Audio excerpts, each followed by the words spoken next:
Hi viewers, welcome to our channel. ప్రస్తుతం మనతో పాటు దాము బాలాజీ గారు సీనియర్ జర్నలిస్ట్ ఉన్నారు. వారితో ఒకసారి మాట్లాడదాం. సార్ నమస్కారం.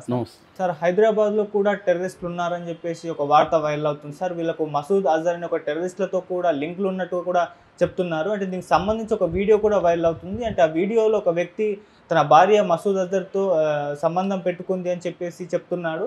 సో అసలు ఏంటి ఆ వీడియోలో ఏముంది? మరి నిజంగా హైదరాబాద్లో టెర్రరిస్టులు ఉన్నారా? వాళ్ళకి మసూద్ అజర్తో లింకులు ఉన్నాయా? దీన్ని ఏ విధంగా చూస్తారు?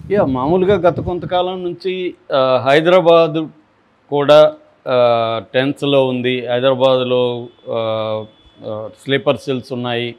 తర్వాత లేదంటే యుద్ధం కానీ పెరిగితే హైదరాబాద్ మీద కూడా అటాక్ చేయొచ్చు అన్న ఒక వాతావరణం అయితే హైదరాబాద్లో కనబడింది. దీనికి ఒక కారణం ఏంటంటే, దేశంలో కాశ్మీర్ తప్ప ఇంకే రాష్ట్రాల్లో కూడా ముఖ్యమంత్రులు అత్యవసర సమావేశం ఏర్పాటు చేయలేదు. ఇక్కడ రేవంత్ రెడ్డి అత్యవసర సమావేశం ఏర్పాటు చేయడం, సెన్సిటివ్ ఏరియాస్ని దృష్టిలో పెట్టుకోవడం, ఇవన్నీ రేవంత్ రెడ్డి చేయడంతో దాని తర్వాత మీడియా కూడా హైదరాబాదులో అనేక డిఫెన్స్ స్థావరాలు, నేను చాలాసార్లు కూడా మన దాంట్లో చెప్పాను ఏవేవి ఉన్నాయి కూడా, అనేక డిఫెన్స్ స్థావరాలు ఉన్నాయి కాబట్టి ఇక్కడ సెన్సిటివ్ ఏరియా, ఇక్కడ అటాక్ జరిగే అవకాశం ఉంది అనేది కూడా అన్నారు. నేను చాలాసార్లు చెప్పాను కూడా, అది పాసిబుల్ అయితే కాదు. ఎందుకంటే ఫస్ట్ వార్ అనేది మనకి ఇంటర్నేషనల్ బార్డర్కి దగ్గరున్న ప్రాంతాల్లోనే ఉంటుంది. పాకిస్తాన్కి మనకి ఇంటర్నేషనల్ బార్డర్ 3323 కిలోమీటర్లు ఉంటుంది.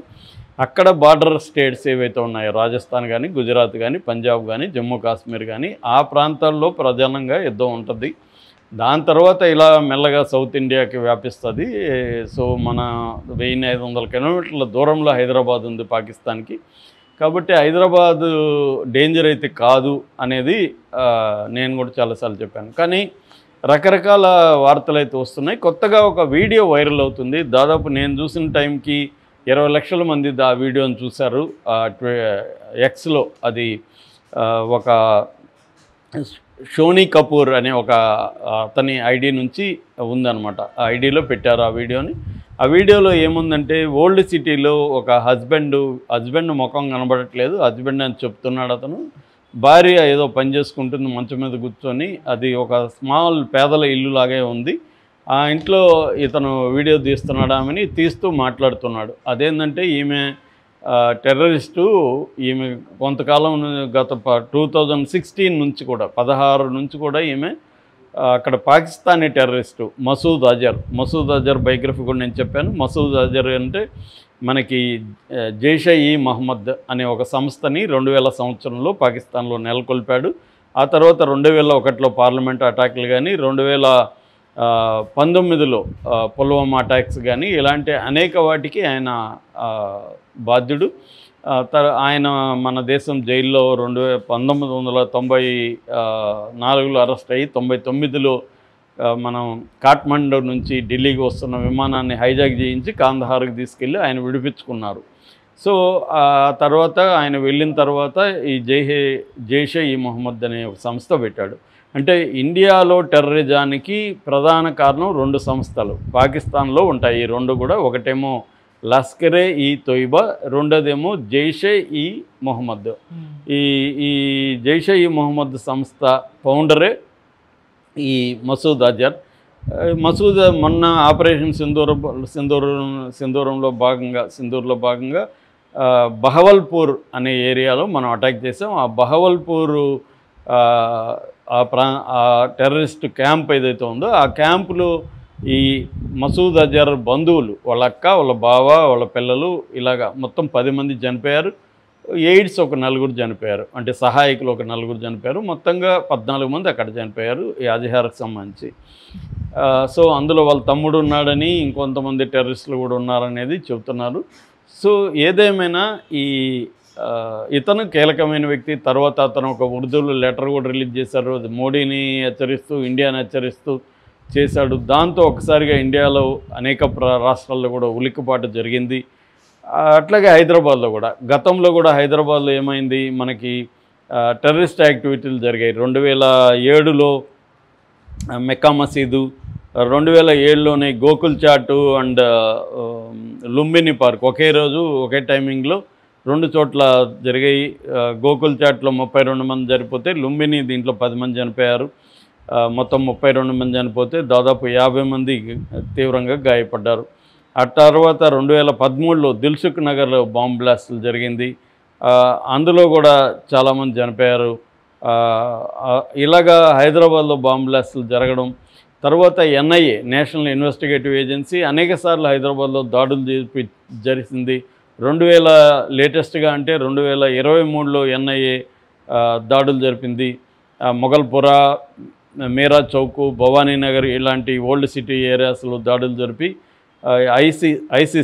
ఐసిస్ అంటే Islamic state of Iraq and Syria, ఈ ఐసిస్ సింపథైజర్లు, అట్లాగే పిఎఫ్ఐ అంటారు. పిఎఫ్ఐ అంటే పాపులర్ ఫ్రంట్ ఆఫ్ ఇండియా, ఇదొక ఇస్లామిస్ట్ ఆర్గనైజేషన్, టెర్రరిస్ట్ ఆర్గనైజేషన్. ఈ రెండు టెర్రరిస్టులకు సంబంధించిన సింపథైజర్సు, వాళ్ళకి హెల్ప్ చేసిన వాళ్ళు పాత బస్తీలు ఉన్నారని కొంతమంది అరెస్టులు కూడా చేసింది.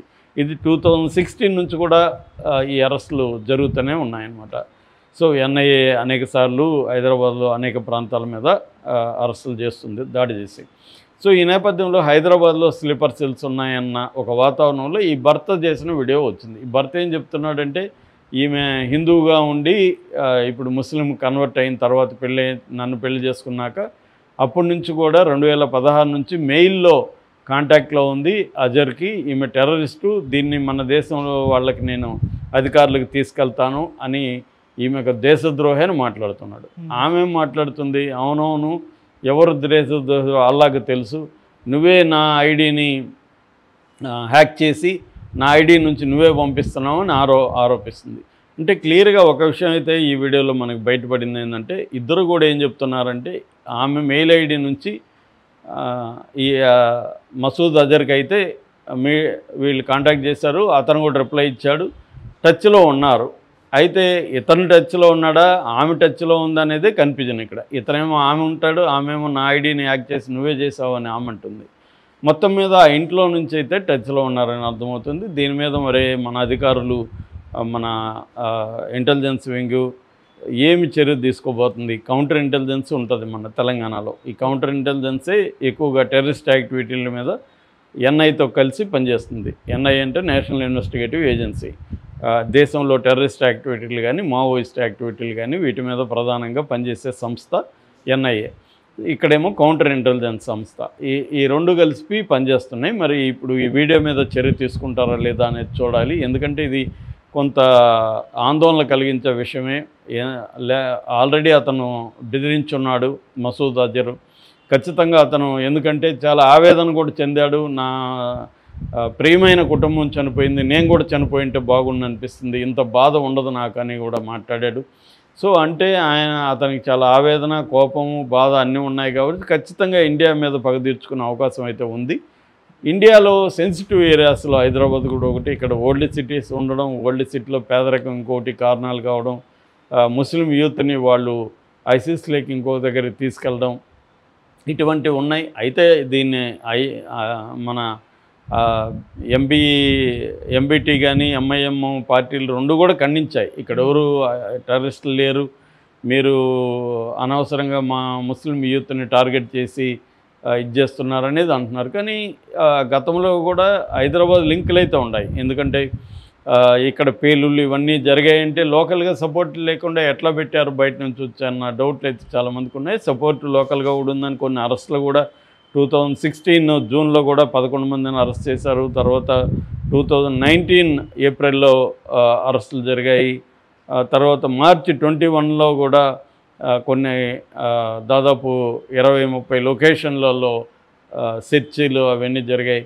కాబట్టి టెర్రరిస్ట్ యాక్టివిటీస్కి హైదరాబాద్కి లింక్ అయితే ఉంది. ఇప్పుడు ఈ వీడియో రావడంతో డైరెక్ట్గా ఒక ఫ్యామిలీ మెయిల్, మరి భర్త చేస్తున్నాడా భార్య చేస్తున్నాడా తెలియదు క్లియర్గా, కానీ వాళ్ళిద్దరికి కూడా ఒప్పుకున్నారు. ఆమె నేను చేయట్లేదు అని అనలేదు, నా ఐడి నుంచి నువ్వు చేసావు అంటుంది. సో అంటే జరిగినట్టే కదా. ఆమె ఐడి నుంచి అయితే మసూద్ అజర్, మౌలానా అజర్ మసూద్ అని చెప్తున్నారు వాళ్ళు. సో ఈ మౌలానా మసూద్